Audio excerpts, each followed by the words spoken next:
சூரியனும் சந்திரனும் நேர்கோட்டில் ஒன்றை ஒன்று சந்திக்கும் தினம் அமாவாசை. இந்த நாளில் இறந்து போன நம் முன்னோர்களின் ஆன்மாக்கள் புண்ணிய லோகத்தில் இருந்து பூமிக்கு வரும். தங்களது தலைமுறைகளை சூட்சமமான முறையில் கண்காணித்து அவர்கள் தொடங்கும் காரியங்களை கனிவோடு பார்ப்பார்கள். அந்த காரியம் வெற்றி பெற ஆசிர்வதிப்பார்கள். எனவே பித்ருக்கள் என்று அழைக்கப்படும் நம் முன்னோர்களை வழிபட்டு அவர்களுக்கு மரியாதை செய்யும் அமாவாசை தினத்தில் புதிய காரியங்களை தொடங்கினால் அது நிச்சயம் நல்ல விதமாகவே நடைபெறும். அமாவாசை மாதந்தோறும் வந்தாலும் தை அமாவாசை, புரட்டாசி அமாவாசை, ஆடி அமாவாசை சிறப்புக்குரியதாக போற்றப்படுகிறது.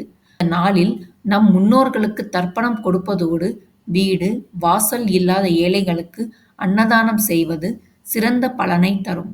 பசு, காகம், நாய், பூனை போன்ற ஜீவராசிகளுக்கும் உணவு அளிக்க வேண்டும். அன்னதானம் செய்ய முடியாதவர்கள் ஒரு பசுமாட்டிற்கு 9 வாழைப்பழத்தை வழங்கலாம். அமாவாசையன்று தலையில் எண்ணெய் தடவக்கூடாது. புண்ணிய தலங்களில் உள்ள கடல் அல்லது நதியில் நீராடலாம்.